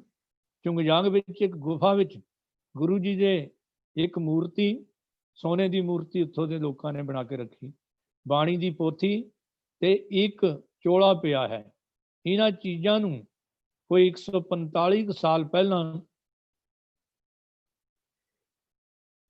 ਪਹਿਲਾਂ ਉੱਥੋਂ ਦੇ ਰਾਜਾ ਚੁੰਗਾਲ ਨੇ ਇੱਕ ਗੁਫਾ ਵਿੱਚ ਰੱਖ ਕੇ ਪੱਕੇ ਤੌਰ ਤੇ ਬੰਦ ਕਰ ਦਿੱਤਾ ਸੀ। ਜਿਸ ਪੱਥਰ ਦੇ ਨਾਲ ਇਹ ਬੰਦ ਕੀਤੀ ਗਈ, ਉਹਦੇ ਉੱਤੇ ਇੱਕ ਓਂਕਾਰ ਕਹਿੰਦੇ ਨੇ ਅੱਜ ਵੀ ਲਿਖਿਆ ਹੋਇਆ ਹੈ। ਜਗਵਾਂਗ ਵਿੱਚ ਗੁਰਦੁਆਰਾ ਬਾਬੇ ਦੀ ਖੁੰਡੀ ਕਾਇਮ ਹੈ, ਜਿਹਦੀਆਂ ਫੋਟੋਆਂ ਆਮ ਔਰ ਸਾਡੇ ਸਿੱਖ ਨੌਜਵਾਨ ਉੱਥੇ ਜਾਂਦੇ ਨੇ, ਯਾਤਰਾ ਕਰਕੇ ਆਏ ਤੇ ਮੈਨੂੰ ਦੱਸੀਆਂ ਨੇ। ਜਿਸ ਪੱਥਰ ਉੱਤੇ ਬੈਠ ਕੇ ਗੁਰੂ ਨਾਨਕ ਦੇਵ ਜੀ ਨੇ ਕੀਰਤਨ ਕੀਤਾ ਸੀ, ਉਸ ਪੱਥਰ ਤੇ ਗੁਰੂ ਨਾਨਕ ਦੇਵ ਜੀ ਦੇ ਹੱਥ ਦੀ ਸੋਟੀ ਹੀ ਕਹਿੰਦੇ ਨੇ ਦਰਖਤ ਰੂਪ ਬਣ ਗਈ। ਉਹਦੀਆਂ ਟਾਹਣੀਆਂ ਸਾਰੀਆਂ ਹੀ ਢਾਂਗੂ ਵਰਗੀਆਂ ਨੇ, ਮੁੜੀਆਂ ਹੋਈਆਂ ਖੁੰਡੀ ਵਰਗੀਆਂ ਨੇ। ਤੇ ਸੰਨ 1975 ਵਿੱਚ ਗੰਗਟੋਕ ਹਾਈ ਕੋਰਟ ਦੇ ਸੈਸ਼ਨ ਦੇ ਜੱਜ ਸਰਦਾਰ ਮਨਮੋਹਨ ਸਿੰਘ ਜੀ ਤੇ ਸਿੱਖ ਲਾਈਟ ਇਨਫੈਂਟਰੀ ਦੇ ਜਰਨਲ ਸਰਦਾਰ ਗੁਰਦੀਪ ਸਿੰਘ ਜੀ ਨੇ ਆਪਣੇ ਕੋਲੋਂ 1 ਲੱਖ ਰੁਪਏ ਤੇ ਸ਼੍ਰੋਮਣੀ ਗੁਰਦੁਆਰਾ ਪ੍ਰਬੰਧਕ ਕਮੇਟੀ ਵੱਲੋਂ 50,000 ਰੁਪਏ ਦੀ ਸਹਾਇਤਾ ਪ੍ਰਾਪਤ ਕਰਕੇ ਇੱਥੇ ਗੁਰਦੁਆਰਾ ਸਾਹਿਬ ਦੀ ਉਸਾਰੀ ਕਰਵਾਈ। ਤੇ 1975 ਨੂੰ ਗੁਰੂ ਨਾਨਕ ਪਾਤਸ਼ਾਹ ਦਾ ਪ੍ਰਕਾਸ਼ ਪੁਰਬ ਇੱਥੇ ਮਨਾਇਆ ਗਿਆ। ਗੁਰਪੁਰਬ ਸਮੇਂ ਉੱਥੋਂ ਦੇ MLA ਸ੍ਰੀ ਤਾਸ਼ਾ ਤੈਂਗ ਲੇਪਰਾ, ਜਿਨ੍ਹਾਂ ਨੇ ਗੁਰੂ ਨਾਨਕ ਦੇਵ ਜੀ ਮਹਾਰਾਜ ਬਾਰੇ 1.5 ਘੰਟਾ ਲੈਕਚਰ ਦਿੱਤਾ ਸੀ ਤੇ ਇੱਥੋਂ ਦੇ ਇਤਿਹਾਸ ਤੋਂ ਜਾਣੂ ਕਰਵਾਇਆ ਸੀ। ਸਰਕਾਰੀ ਰਿਕਾਰਡ ਦੇ ਵਿੱਚ ਗੁਰਦੁਆਰਾ ਸਾਹਿਬ ਦੀ ਸਾਰੀ ਜਗ੍ਹਾ ਗੁਰੂ ਨਾਨਕ ਗਿਸ਼ਮੀ ਲਾਮੇ ਦੇ ਨਾਮ ਤੇ ਦਰਜ ਹੈ। ਇਸ ਤੋਂ ਇਲਾਵਾ ਦੇਸ਼ ਦੇ ਹੋਰ ਵੱਖ-ਵੱਖ ਰਾਜਾਂ ਵਿੱਚ ਸੈਂਕੜੇ ਧਾਰਮਿਕ ਸਥਾਨ ਗੁਰੂ ਨਾਨਕ ਦੇਵ ਜੀ ਦੀ ਯਾਦ ਵਿੱਚ ਬਣੇ ਹੋਏ ਨੇ। ਵਿਦੇਸ਼ਾਂ ਦੀ ਗੱਲ ਕਰੀਏ ਤਾਂ ਪਾਕਿਸਤਾਨ ਤਾਂ ਉਸ ਵੇਲੇ ਹਿੰਦੁਸਤਾਨ ਦਾ ਹਿੱਸਾ ਸੀ, ਜਿੱਥੇ ਜਗਤ ਗੁਰੂ ਨਾਨਕ ਪਾਤਸ਼ਾਹ ਦਾ ਪ੍ਰਕਾਸ਼ ਹੋਇਆ। ਸ੍ਰੀ ਨਨਕਾਣਾ ਸਾਹਿਬ, ਪੰਜਾ ਸਾਹਿਬ, ਬਾਬੇ ਦੀ ਬੇਰ, ਸ੍ਰੀ ਕਰਤਾਰਪੁਰ ਸਾਹਿਬ ਜਿਹੜਾ ਲਾਂਘਾ ਖੋਲ੍ਹਿਆ ਗਿਆ। ਇੱਦਾਂ ਦੇ ਸੈਂਕੜੇ ਹੋਰ ਧਾਰਮਿਕ ਸਥਾਨ ਜੋ ਹਨ ਉਹ ਇਸ ਧਰਤੀ ਤੇ ਨਿਯੁਕਤ ਹਨ। ਅਫਗਾਨਿਸਤਾਨ ਦੀ ਗੱਲ, ਅਫਗਾਨਿਸਤਾਨ ਦੇ ਬਾਦਸ਼ਾਹ ਅਮਾਨ ਖਾਂ ਦੇ ਨਿੱਜੀ ਡਾਕਟਰ ਸਰਦਾਰ ਅਵਤਾਰ ਸਿੰਘ ਜੀ ਆਜ਼ਾਦ ਸਨ। ਉਹਨਾਂ ਨੇ ਹਿੰਦੂ ਕੁਸ਼ ਪਹਾੜ ਵਿੱਚ ਗੁਰਦੁਆਰਾ ਕੋਠਾ ਸਾਹਿਬ ਦਾ ਜ਼ਿਕਰ ਕੀਤਾ ਹੈ, ਜਿੱਥੇ ਗੁਰੂ ਨਾਨਕ ਦੇਵ ਜੀ ਦਾ ਇੱਕ ਮੰਜਾ ਪਿਆ ਹੈ। ਮੰਜੇ ਉੱਤੇ ਬਿਸਤਰੇ ਤੇ ਉੱਤੇ ਚਿੱਟੀ ਚਾਦਰ ਵਿਛਾਈ ਜਾਂਦੀ ਹੈ। ਇੱਥੇ ਕੁਝ ਕਬੀਲਿਆਂ ਦੇ ਸੈਂਕੜੇ ਲੋਕ ਇਕੱਠੇ ਹੁੰਦੇ ਨੇ। ਸ਼ਰਧਾਲੂ ਜੋ ਕੜਾ ਪ੍ਰਸ਼ਾਦ ਦੀ ਦੇਗ ਲੈ ਕੇ ਆਉਂਦੇ ਨੇ ਤੇ ਉਸ ਚਾਦਰ ਦੇ ਥੱਲੇ ਰੱਖ ਦਿੰਦੇ ਨੇ। ਉਹਨਾਂ ਲੋਕਾਂ ਦਾ ਵਿਸ਼ਵਾਸ ਹੈ ਕਿ ਜਿਹਦੀ ਕਮਾਈ ਨੇਕ ਹੁੰਦੀ ਹੈ ਉਹਦੇ ਤੇ ਹੁਣ ਵੀ ਪੰਜੇ ਦਾ ਨਿਸ਼ਾਨ ਲੱਗ ਜਾਂਦਾ ਹੈ। ਕੁਛ ਵੀ ਹੋਵੇ, ਅੱਜ ਵੀ ਇਹ ਸ਼ਰਧਾਲੂ ਉੱਥੇ ਜਿਹੜੇ ਨੇ ਉਹ ਉਸੇ ਸ਼ਰਧਾ ਸਤਿਕਾਰ ਦੇ ਨਾਲ ਇਹ ਮੰਨਤ ਨੂੰ ਮੰਨਦੇ ਨੇ। ਨੇਪਾਲ ਵਿੱਚ ਤੁਮੀਰੀ ਇਲਾਕੇ ਦੇ ਲੋਕ ਗੁਰੂ ਜੀ ਨੂੰ ਨਾਨਕ ਰਿਸ਼ੀ ਕਹਿ ਕੇ ਯਾਦ ਕਰਦੇ ਨੇ। ਉੱਥੇ ਨਨਕੀਲਾ ਯਾਦਗਾਰ ਬਣੀ ਹੋਈ ਹੈ। ਲੰਕਾ ਦਾ ਇੱਕ ਪਿੰਡ ਕਰਾਕੁਰਮ ਹੈ, ਜਿਹਦਾ ਅਰਥ ਹੀ ਗੁਰੂ ਕੀ ਨਗਰੀ ਹੈ। ਰਾਜਾ ਸ਼ਿਵਨਾਵ ਦੀ ਸਾਖੀ ਆਮ ਪ੍ਰਚਲਿਤ ਹੈ, ਜਿਹਦੇ ਬਾਰੇ ਹੋਰ ਵੀ ਬਹੁਤ ਸਾਰੇ ਹਵਾਲੇ ਦਿੱਤੇ ਜਾ ਸਕਦੇ ਨੇ। ਚਾਈਨਾ ਦੇ ਵਿੱਚ ਜਦੋਂ ਭਾਰਤ ਦੇ ਪਹਿਲੇ ਪ੍ਰਧਾਨ ਮੰਤਰੀ ਜਵਾਹਰ ਲਾਲ ਨਹਿਰੂ ਚਾਈਨਾ ਵਿੱਚ ਗਏ ਸਨ, ਉਹਨਾਂ ਦਾ ਸਵਾਗਤ ਕਰਦੇ ਹੋਏ ਚੀਨ ਦੇ ਪ੍ਰਧਾਨ ਮੰਤਰੀ UN ਲਾਈ ਨੇ ਇਹ ਕਿਹਾ ਸੀ ਕਿ ਸਾਡੇ ਤੇ ਤੁਹਾਡੇ ਦੇਸ਼ ਦੇ ਸੰਬੰਧ ਅੱਜ ਦੇ ਨਹੀਂ 450 ਸਾਲ ਪੁਰਾਣੇ ਹਨ। ਜਦੋਂ ਭਾਰਤ ਦੇ ਮਹਾਨ ਆਚਾਰੀਆ ਗੁਰੂ ਨਾਨਕ ਸਾਡੇ ਦੇਸ਼ ਵਿੱਚ ਆਏ ਤੇ ਗੁਰੂ ਨਾਨਕ ਨੇ ਇੱਥੇ ਆ ਕੇ ਸਾਡੇ ਦੇਸ਼ ਦੇ ਬਾਦਸ਼ਾਹ ਕੁਕਸਾਂਗ ਨੂੰ ਆਪਣਾ ਸਿੱਖ ਬਣਾਇਆ ਤੇ ਕੁਕਸਾਂਗ ਨੇ ਆਪਣੀ ਰਾਜਧਾਨੀ ਬਦਲ ਕੇ ਉਸ ਦਾ ਨਾਮ ਨਾਨਕਿਆਂਗ ਰੱਖ ਦਿੱਤਾ ਸੀ ਤੇ ਉਹ ਨਾਨਕਿਆਂਗ ਸ਼ਹਿਰ ਅੱਜ ਵੀ ਚਾਈਨਾ ਦੇ ਵਿੱਚ ਸਥਿਤ ਹੈ, ਕਾਇਮ ਹੈ। ਮਿਸਰ ਦੇ ਵਿੱਚ ਕੁਝ ਕਬੀਲੇ ਗੁਰੂ ਨਾਨਕ ਦੇਵ ਜੀ ਨੂੰ ਨਾਨਕ ਵਲੀ ਆਖਦੇ ਹਨ। ਇਸੇ ਤਰ੍ਹਾਂ ਤੁਰਕੀ ਇਸਤੰਬੁਲ ਸਨ 1984 ਵਿੱਚ ਬਾਇਓ ਐਨਰਜੀ ਇੰਟਰਨੈਸ਼ਨਲ ਕਾਨਫਰੰਸ ਵਿੱਚ ਸ਼ਾਮਲ ਹੋਣ ਲਈ ਸਰਦਾਰ ਦਵਿੰਦਰ ਸਿੰਘ ਜੀ ਚਾਹਲ ਵਾਸੀ ਕੈਨੇਡਾ ਗਏ ਸਨ। ਬਾਸਫੋਰਸ ਦੀ ਖਾੜੀ ਸਮੁੰਦਰ ਦੇ ਕੰਢੇ ਸੈਰ ਕਰਨ ਲਈ ਗਏ। ਉਹਨਾਂ ਨੇ ਇੱਕ ਬਹੁਤ ਵੱਡੀ ਪਾਰਕ ਵਿੱਚ 15 ਬਾਈ 6 ਫੁੱਟ ਦੀ ਸ਼ਿਲਾਲੇਖ ਦੇਖੀ ਜੋ ਫਾਰਸੀ ਅੱਖਰਾਂ ਵਿੱਚ ਸੀ। ਉਸ ਉੱਤੇ ਗੁਰੂ ਨਾਨਕ ਦੇਵ ਜੀ ਦਾ ਜ਼ਿਕਰ ਕੀਤਾ ਹੋਇਆ ਸੀ, ਪਰ ਪੁਰਾਣੀ ਹੋਣ ਕਰਕੇ ਤਰੇੜਾਂ ਆ ਚੁੱਕੀਆਂ। ਕਿਸੇ ਨੇ ਪਲਾਸਟਰ ਕਰਕੇ ਸੰਭਾਲਣ ਦੀ ਕੋਸ਼ਿਸ਼ ਕੀਤੀ, ਜਿਸ ਕਰਕੇ ਉਹ ਪੂਰਾ ਪੜ੍ਹ ਨਹੀਂ ਹੁੰਦਾ ਸੀ।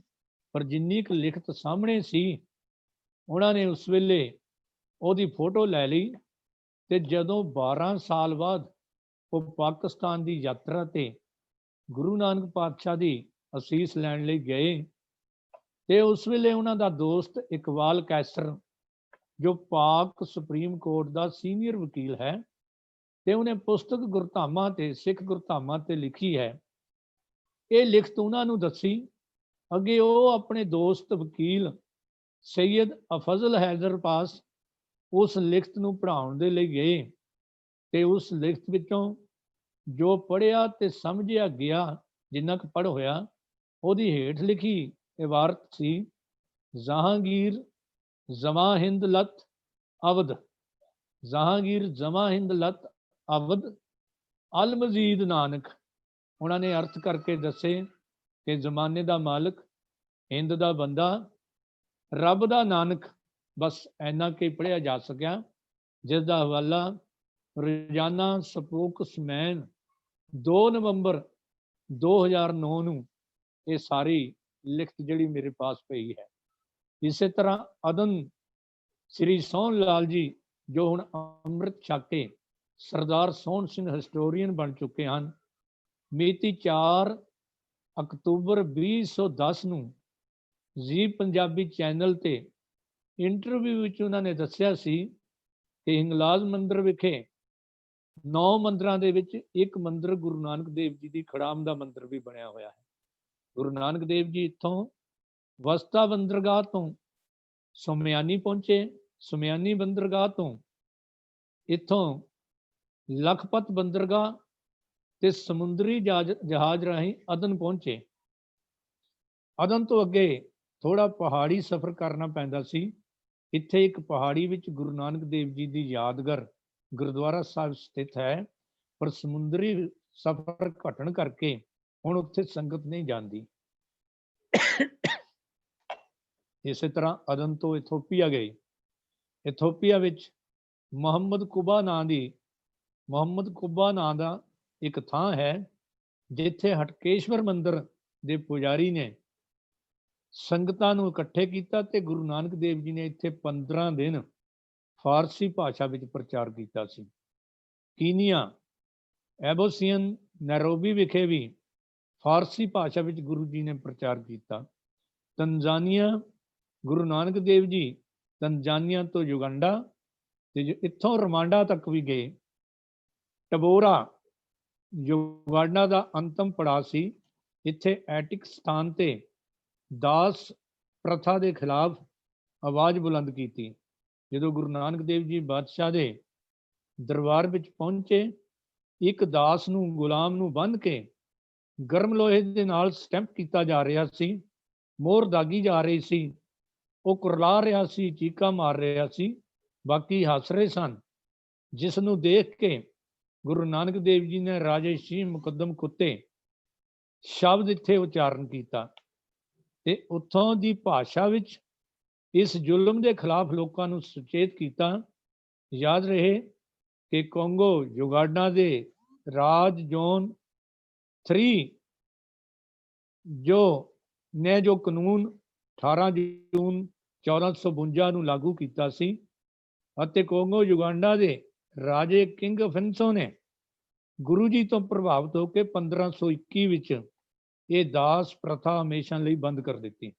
ਇੱਥੋਂ ਦੇ ਲੋਕ ਗੁਰੂ ਜੀ ਨੂੰ ਆਪਣੀ ਭਾਸ਼ਾ ਵਿੱਚ ਸਰਵ ਸ਼ਕਤੀਮਾਨ ਆਖ ਕੇ ਯਾਦ ਕਰਦੇ ਹਨ। ਅਫਰੀਕਾ ਦਾ ਸ਼ਹਿਰ ਕੰਪਾਲਾ ਤੋਂ 24 ਕਿਲੋਮੀਟਰ ਦੂਰ ਇੱਕ ਪਿੰਡ ਬਾਪ ਮਾਲਕਾ ਪਿੰਡ ਦਾ ਨਾਂ ਹੈ, ਜਿੱਥੇ ਗੁਰੂ ਜੀ ਪਹੁੰਚੇ। ਇੱਥੇ ਗੁਰੂ ਨਾਨਕ ਦੇਵ ਜੀ ਦੀ ਕੰਪਾਲਾ ਵਿੱਚ ਬਾਬਾ ਨਾਨਕ ਧਗੰਡਾ ਯਾਦਗਾਰ ਹੈ, ਜਿੱਥੇ ਗੁਰੂ ਜੀ ਨੇ ਇੱਕ ਪਾਣੀ ਦਾ ਚਸ਼ਮਾ ਵੀ ਪ੍ਰਗਟ ਕੀਤਾ ਤੇ ਬੌਲੀ ਬਣਾਈ ਸੀ। ਰੂਸ ਦੇ ਵਿੱਚ ਅਲਕੂਟ ਪੂਰਾ ਤਿਓਵੇ ਦੇ ਲੋਕ ਗੁਰੂ ਜੀ ਨੂੰ ਵਲੀ ਹਿੰਦ ਬਾਬਾ ਨਾਨਕ ਆਖਦੇ ਹਨ। ਇਸੇ ਤਰ੍ਹਾਂ ਹੀ ਜੋ ਬਲਖ ਤੇ ਬੁਖਾਰੇ ਵਿੱਚ ਲੋਕ ਗੁਰੂ ਜੀ ਨੂੰ ਰਾਦਮਦਾਰ ਆਖਦੇ ਹਨ। ਸੁਡਾਨ ਨੀਲ ਘਾਟੀ ਦੀ ਸਭਿਅਤਾ ਵਿੱਚ ਨਿਮੂਲਾ ਸ਼ਹਿਰ ਸੁਡਾਨ ਦੇ ਵਿੱਚ ਪਰਸ਼ੀਅਨ ਭਾਸ਼ਾ ਵਿੱਚ ਗੁਰੂ ਜੀ ਨੇ ਕਈ ਦਿਨ ਉਪਦੇਸ਼ ਕੀਤਾ। ਇਸ ਤਰ੍ਹਾਂ ਬੋਰਕੁਸ਼ਤੀ ਸ਼ਹਿਰ ਸੁਡਾਨ ਤੋਂ ਬੋਰਕੁਸ਼ਤੀ ਸ਼ਹਿਰ ਵਿੱਚ ਗਏ। ਇੱਥੇ ਨਸਰਾਨੀ ਕਬੀਲੇ ਦੇ ਲੋਕ ਆਪਣੀ ਭਾਸ਼ਾ ਵਿੱਚ ਗੁਰੂ ਜੀ ਨੂੰ ਵਾਹਿਦ ਇੱਕ ਅੱਲਾ ਕਹਿ ਕੇ ਪੂਜਦੇ ਹਨ। ਖਾਲਕੂ ਡੁੰਕੇਲਾਬਾਦੀ ਅਤੇ ਨੀਲ ਨਦੀ ਦੇ ਕੰਢੇ ਅਫਸਾਨਾ ਤੋਂ ਸੁਹਾਸ ਵੀ ਗੁਰੂ ਨਾਨਕ ਪਾਤਸ਼ਾਹ ਗਏ।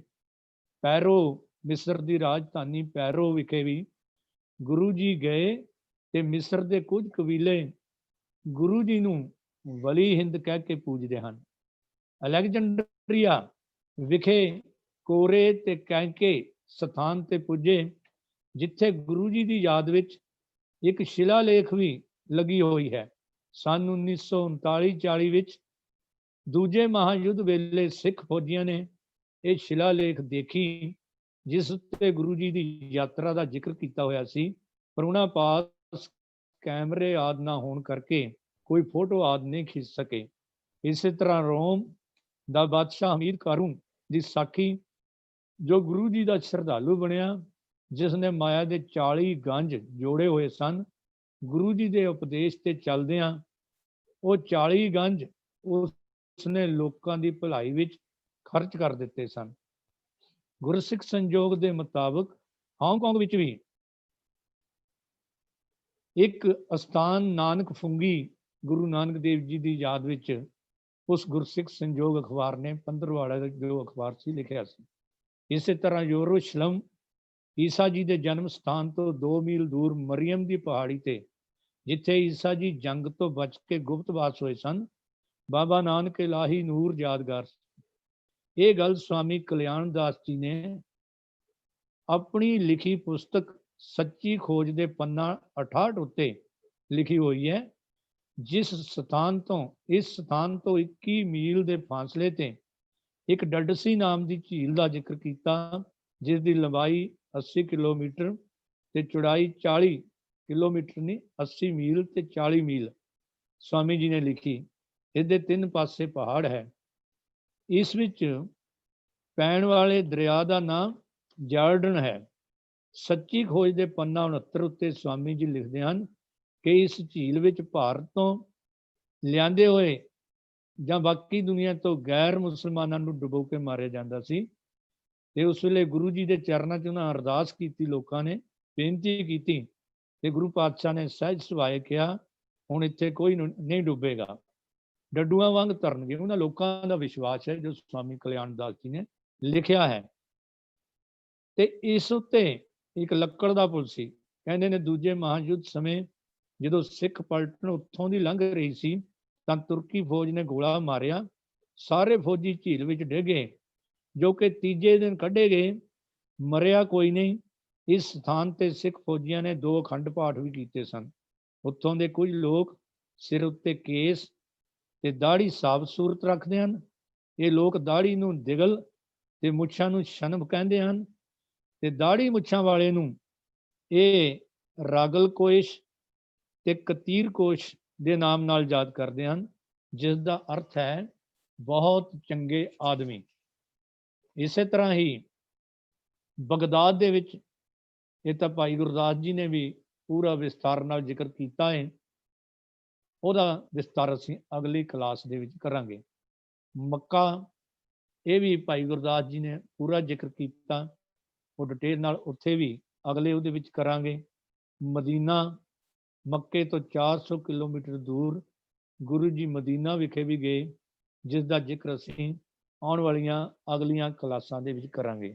ਸਾਧ ਸੰਗਤ, ਇਸ ਤੋਂ ਇਲਾਵਾ ਹੁਣੇ ਆਪ ਜੀ ਨੇ ਵੀ ਸ਼ਾਇਦ YouTube ਤੇ ਜਾਂ Facebook ਤੇ ਇੱਕ ਵਿਦਵਾਨ ਦੀ ਜੋ ਹੈ ਉਹ ਵੀਡੀਓ ਦੇਖੀ ਹੋਵੇਗੀ ਕਿ ਗੁਰੂ ਨਾਨਕ ਦੇਵ ਜੀ ਨੂੰ ਮੱਕੇ ਦੇ ਹਜ ਸਮੇਂ ਇੱਕ ਵਿਦਵਾਨ ਮਿਲਿਆ ਸੀ ਈਸਾਈ, ਤੇ ਜਿਹੜਾ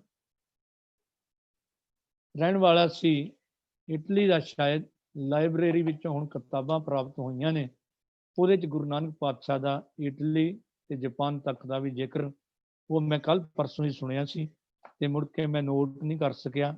ਇਸੇ ਤਰ੍ਹਾਂ ਭਾਈ ਸਾਹਿਬ ਭਾਈ ਪਿੰਦਰਪਾਲ ਸਿੰਘ ਜੀ ਨੇ, ਇੰਗਲੈਂਡ ਦੇ ਰਹਿਣ ਵਾਲੇ ਉਹ ਸ਼ਖਸ, ਜਿਹੜੇ ਕਸ਼ਮੀਰ ਵਿੱਚੋਂ ਆਪਣੇ ਪਿਤਾ ਦੇ ਨਾਲ ਮੱਕਾ ਗਏ ਸਨ, ਤੇ ਉੱਥੇ ਜਾ ਕੇ ਗੁਰੂ ਨਾਨਕ ਪਾਤਸ਼ਾਹ ਦੀ ਮਹਿਮਾ ਸੁਣ ਕੇ, ਦੇਖ ਕੇ ਉਹਨਾਂ ਨੇ ਮਨ ਵਿੱਚ ਵਿਚਾਰ ਕੀਤਾ ਕਿਉਂ ਨਾ ਗੁਰੂ ਨਾਨਕ ਦੇਵ ਜੀ ਮਹਾਰਾਜ ਬਾਰੇ ਪੜ੍ਹਿਆ ਸੁਣਿਆ ਜਾਵੇ। ਉਹ ਕਿਤਾਬ ਛਪ ਕੇ ਆ ਗਈ ਕਿ ਗੁਰੂ ਨਾਨਕ ਦੇਵ ਜੀ ਦੇ ਨਾਲ ਤਾਜੁਦੀਨ ਨਾਂ ਦਾ ਬੰਦਾ, ਜਿਹੜਾ ਈਰਾਨ ਦੀਆਂ ਸੁਲੇਮਾਨ ਪਹਾੜੀਆਂ ਦੇ ਵਿੱਚ ਗੁਰੂ ਨਾਨਕ ਪਾਤਸ਼ਾਹ ਨੂੰ ਮਿਲਿਆ ਸੀ, ਉਹ 2 ਸਾਲ ਗੁਰੂ ਨਾਨਕ ਪਾਤਸ਼ਾਹ ਦੇ ਨਾਲ ਰਿਹਾ, ਤੇ ਉਹਨੇ ਜਿਹੜੀ ਕਿਤਾਬ ਲਿਖੀ ਉਹ ਮੱਕੇ ਦੀ ਲਾਇਬ੍ਰੇਰੀ ਵਿੱਚ ਪਈ ਸੀ, ਤੇ ਜੋ ਉਹ ਮੈਂ ਅਗਲੇ ਉਹਦੇ ਵਿੱਚ ਜ਼ਿਕਰ ਕਰਾਂਗਾ, ਉਹ ਸਾਰੀ ਨਕਲ ਕਰਕੇ ਲਿਆਏ ਭਾਈ ਪਿੰਦਰਪਾਲ ਸਿੰਘ ਜੀ ਨੇ। ਇਹ ਸਾਰੀ YouTube ਤੇ Facebook ਤੇ ਪਾਈ ਹੋਈ ਆ। ਸੋ ਇਹ ਗੱਲਾਂ ਦੱਸਣ ਦਾ ਕੇਵਲ ਮਤਲਬ ਇਤਨਾ ਕੁ ਸੀ ਕਿ ਭਾਈ ਗੁਰਦਾਸ ਜੀ ਨੇ ਜੋ ਬਚਨ ਲਿਖੇ ਨਾ ਕਿ ਬਾਬੇ ਡਿੱਠੀ ਪ੍ਰਿਥਵੀ ਨਵੇਂ ਖੰਡ ਜਿੱਥੋਂ ਤੱਕ ਆਈ, ਉਹ ਬਚਨ ਸੁੱਟ ਪਾਉਣ ਵਾਲੇ ਨਹੀਂ। ਲੋੜ ਹੈ ਖੋਜ ਕਰਨ ਦੀ। ਪਤਾ ਨਹੀਂ ਸੈਂਕੜੇ ਅਸਥਾਨ ਹੋਰ ਗੁਰੂ ਨਾਨਕ ਦੇਵ ਜੀ ਮਹਾਰਾਜ ਦੀ ਯਾਦਗਾਰ ਵਿੱਚ ਯਾਦਗਾਰਾਂ ਬਣੀਆਂ ਹੋਣਗੀਆਂ, ਪਰ ਲੋੜ ਹੈ ਕਿ ਅਸੀਂ ਇਸ ਪਾਸੇ ਵੱਲ ਕੌਮ ਦਾ ਧਿਆਨ ਜਾਵੇ। ਤੇ ਜੋ ਮੈਂ ਅੱਜ ਹਵਾਲੇ ਦਿੱਤੇ ਨੇ, ਆਪ ਤਾਂ ਮੈਂ ਅਨੰਦਪੁਰ ਸਾਹਿਬ ਤੋਂ ਬਾਹਰ ਕਦੇ 15 ਦਿਨ ਵੀ ਨਹੀਂ ਰਿਹਾ। ਇਹ ਅਖਬਾਰਾਂ ਵਿੱਚੋਂ, TV ਚੈਨਲਾਂ ਤੇ ਸੁਣ ਕੇ, ਜਾਂ ਉਹ ਕਿਤਾਬਾਂ ਜਿਨ੍ਹਾਂ ਦਾ ਮੈਂ ਜ਼ਿਕਰ ਕੀਤਾ ਵੀ 15ਵਾੜਾ ਅਖਬਾਰ ਗੁਰਸਿੱਖ ਸੰਯੋਗ ਨਵੰਬਰ 1988 ਵਿੱਚ ਛਪੀ ਸੀ। ਪੁਸਤਕ ਸੱਚੀ ਖੋਜ ਭਾਗ ਦੂਜਾ, ਲੇਖਕ ਸਵਾਮੀ ਕਲਿਆਣ ਦਾਸ ਜੀ ਉਦਾਸੀ, ਨਾਨਕ ਸ਼ਾਹੀ ਸੰਮਤ 480 ਅੰਮ੍ਰਿਤਸਰ ਤੋਂ ਛਪੀ ਹੈ, ਜੋ 70 ਸਾਲ ਪਹਿਲਾਂ ਛਪੀ ਸੀ, ਤੇ ਉਹਦੇ ਵਿੱਚ ਜਿੰਨੇ ਕੁ ਹਵਾਲੇ ਮਿਲੇ। ਕੌਣ ਸਿੰਘ ਜੀ ਹਿਸਟੋਰੀਅਨ ਦੀ ਇੰਟਰਵਿਊ ਜੋ ਪੰਜਾਬੀ ਚੈਨਲ ਤੇ 4 ਅਕਤੂਬਰ ਤੇ, ਕਿਉਂਕਿ ਉਹ ਕਈ ਸਥਾਨਾਂ ਦਾ ਗਲਤ ਵੀ ਜ਼ਿਕਰ ਕੀਤਾ ਗਿਆ ਹੋਵੇਗਾ, ਤੇ ਕਈ ਜਗ੍ਹਾ ਕੋਈ ਅਤਕਥਨੀ ਤਾਂ ਨਹੀਂ, ਕਿਉਂਕਿ ਉਹਨਾਂ ਦਾ ਬੋਲਿਆ ਵਾਸੀ ਪ੍ਰਨਾਮ ਲਿਖਣ ਵੇਲੇ ਕੋਈ ਭੁਲੇਖਾ ਪੈ ਸਕਦਾ ਹੈ। ਸੋ ਅਸੀਂ ਜਗਤ ਗੁਰੂ ਨਾਨਕ ਪਾਤਸ਼ਾਹ ਦੇ ਸਿੱਖ ਅਖਵਾਉਣ ਵਾਲਿਆਂ ਨੂੰ ਇਹ ਮਾਣ ਹੋਣਾ ਚਾਹੀਦਾ ਕਿ ਗੁਰੂ ਨਾਨਕ ਪਾਤਸ਼ਾਹ ਕੇਵਲ ਤੇ ਕੇਵਲ ਸਿੱਖਾਂ ਦੇ ਨਹੀਂ, ਬਲਕਿ ਜੋ ਉਪਦੇਸ਼ ਉਹਨਾਂ ਨੇ ਪਾਵਨ ਬਾਣੀ ਵਿੱਚ ਦਿੱਤੇ, ਖੱਤਰੀ ਬ੍ਰਾਹਮਣ ਸ਼ੂਦ ਵੈਸ਼ ਉਪਦੇਸ਼ 4 ਵਰਨਾਂ ਕੋ ਸਾਂਝਾ, ਜਾਂ ਪ੍ਰਥਾਏ ਸਾਖੀ ਮਹਾਂਪੁਰਖ ਬੋਲਦੇ, ਸਾਂਝੀ ਸਗਲ ਜਹਾਨ ਨੇ ਅਫਰੀਕਾ ਤੱਕ ਦੀ ਧਰਤੀ ਤੇ ਜਾ ਕੇ ਗਰੀਬਾਂ ਮਜ਼ਲੂਮਾਂ ਦੇ ਪੱਖ, ਗੁਲਾਮਾਂ ਦੇ ਪੱਖ ਵਿੱਚ ਆਵਾਜ਼ ਬੁਲੰਦ ਕਰਨੀ, ਤੇ ਬੰਦੀ ਛੋੜ ਬਾਬੇ ਨੇ ਜੋ ਜੋ ਕਾਰਨਾਮੇ ਕੀਤੇ, ਉਹ ਆਉਣ ਵਾਲੀਆਂ ਅਸੀਂ ਕਲਾਸਾਂ ਦੇ ਵਿੱਚ ਮੈਂ ਇਹ ਬੇਨਤੀ ਕਰਾਂਗਾ ਕਿ 5 ਕਲਾਸਾਂ ਮੈਨੂੰ ਲਾਣੀਆਂ ਪੈਣੀਆਂ ਨੇ, ਕਿਉਂਕਿ ਜਦੋਂ ਇਤਿਹਾਸ ਦਾ ਜ਼ਿਕਰ ਕਰੀਏ ਉੱਥੇ ਫਿਰ ਜਿੱਥੇ ਇਤਿਹਾਸ ਵਿੱਚੋਂ ਸਿੱਖਿਆ ਮਿਲਦੀ ਉਹਦਾ ਤਾਂ ਜ਼ਿਕਰ ਕੀਤਾ ਜਾ ਸਕਦਾ ਹੈ, ਪਰ ਸਤਿਗੁਰੂ ਦੀ ਬਾਣੀ ਤੇ ਬਾਣੀ ਦੇ ਆਧਾਰ ਤੇ ਸਿੱਖਿਆ ਉਹਦੇ ਬਾਰੇ ਵੀ ਜਾਣੂ ਹੋਈ। ਉਹ ਲਾਸਟ ਲੈਕਚਰ ਮੈਂ ਇਜਾਜ਼ਤ ਮੰਗਾਂਗਾ, ਸੋ ਜੇ ਇਜਾਜ਼ਤ ਮਿਲ ਗਈ ਤਾਂ ਵਿਸਥਾਰ ਨਾਲ ਉਹ ਵੀ ਕੀਤਾ ਜਾਏਗਾ। ਅੱਜ ਲਗਭਗ ਟਾਈਮ ਵੀ ਹੋ ਚੁੱਕਾ ਹੈ। ਦਾਸ ਦੀ ਸਿਹਤ ਵੀ ਬਹੁਤੀ ਇਜਾਜ਼ਤ ਨਹੀਂ ਦਿੰਦੀ ਸੀ, ਅੱਖਾਂ ਦੀ ਨਿਗਾਹ ਵੀ ਜਿਹੜੀ ਬਹੁਤਾ ਸਾਥ ਨਹੀਂ ਦਿੰਦੀ, ਪੁਆਇੰਟ ਨੋਟ ਕਰ ਕਰਕੇ ਆਪ ਜੀ ਦੀ ਸੇਵਾ ਵਿੱਚ ਰੱਖਿਆ। ਤਾਂ ਕਿ ਅਸੀਂ ਸਾਰੇ ਇਸ ਗੱਲ ਤੇ ਮਾਣ ਕਰ ਸਕੀਏ। ਔਰ ਮੈਂ ਮੂਰਖ ਕੀ ਕੀਰਤ ਬਾਤ ਹੈ, ਗੁਰੂ ਪ੍ਰਸਾਦੀ ਤਰਿਆ ਰੇ। ਗੁਰੂ ਨਾਨਕ ਜੀ ਨੂੰ ਸੁਣਿਆ ਵੇਖਿਆ, ਦੇਖਣਾ ਹੈ ਅਸੀਂ ਉਹਨਾਂ ਦੀ ਬਾਣੀ ਵਿੱਚੋਂ ਉਹਨਾਂ ਨੂੰ, ਤੇ ਸੁਣਨਾ ਹੈ ਇਤਿਹਾਸ ਦੇ ਵਿੱਚੋਂ। ਤੇ ਸੱਚੇ ਪਾਤਸ਼ਾਹ ਗੁਰੂ ਰਾਮਦਾਸ ਪਾਤਸ਼ਾਹ ਆਪ ਕਹਿੰਦੇ ਨੇ, ਜਿਹੜਾ ਸੁਣ ਕੇ ਤੇ ਦਰਸ਼ਨ ਕਰਕੇ ਉਹਦੇ ਮੁਤਾਬਕ ਚੱਲ ਪਏਗਾ, ਗੁਰੂ ਨਾਨਕ ਪਾਤਸ਼ਾਹ ਦੀ ਸਿੱਖਿਆ ਦੇ ਮੁਤਾਬਕ, ਸੇ ਫਿਰ ਗਰਵਾਸ ਨਾ ਭਰਿਆ ਰੇ। ਤਾਂ ਕਿ ਸਾਡੇ ਤੁਹਾਡੇ ਸਾਰਿਆਂ ਦੇ ਲੋਕ ਸੁਖੀਏ ਤੇ ਪਰਲੋਕ ਸੁਹੇਲੇ ਹੋ ਸਕਣ। ਇਹ ਕੁਛ ਯਤਨ ਕੀਤਾ ਹੈ ਗੁਰੂ ਬਾਬੇ ਦਾ ਇਤਿਹਾਸ ਪਹਿਲੀ ਉਦਾਸੀ ਦੇ ਵਿੱਚ, ਜੋ ਆਪ ਜੀ ਦੇ ਸਾਹਮਣੇ ਖੋਜ ਕਰਕੇ ਵਿਦਵਾਨਾਂ ਵੱਲੋਂ ਲਿਖਿਆ ਹੋਇਆ ਆਪ ਜੀ ਦੀ ਸੇਵਾ ਵਿੱਚ ਰੱਖਿਆ। ਬਹੁਤ ਘਾਟ ਬਾਤ ਹੋ ਗਈ ਹੋਵੇਗੀ, ਗਲਤੀਆਂ ਹੋ ਗਈਆਂ ਹੋਣਗੀਆਂ, ਕਿਸੇ ਦਾ ਦਿਲ ਦੁਖਾਉਣ ਵਾਲੀ ਕੋਈ ਗੱਲ ਕਹਿ ਗਈ ਹੋਵੇ, ਮੈਂ ਆਪ ਸਮੂਹ ਸੰਗਤ ਤੋਂ ਖਿਮਾ ਵੀ ਚਾਹਦਾ। ਅੱਗੋਂ ਲੋ ਇਹ ਅਸੀਸ ਦਿਓ ਕਿ ਗੁਰੂ ਨਾਨਕ ਪਾਤਸ਼ਾਹ ਦੇ ਗੁਣ ਗਾਇਨ ਕਰਕੇ ਆਪਣੀ ਜ਼ਿੰਦਗੀ ਦੀਆਂ ਕੁਝ ਘੜੀਆਂ ਸਫਲਾ ਕਰ ਸਕੀਏ ਜੀ। ਭੁੱਲ ਗਲਤੀ ਲਈ ਖਿਮਾ, ਪ੍ਰਵਾਨੋ ਫਤਿਹ। ਵਾਹਿਗੁਰੂ ਜੀ ਕਾ ਖਾਲਸਾ, ਵਾਹਿਗੁਰੂ ਜੀ ਕੀ ਫਤਿਹ।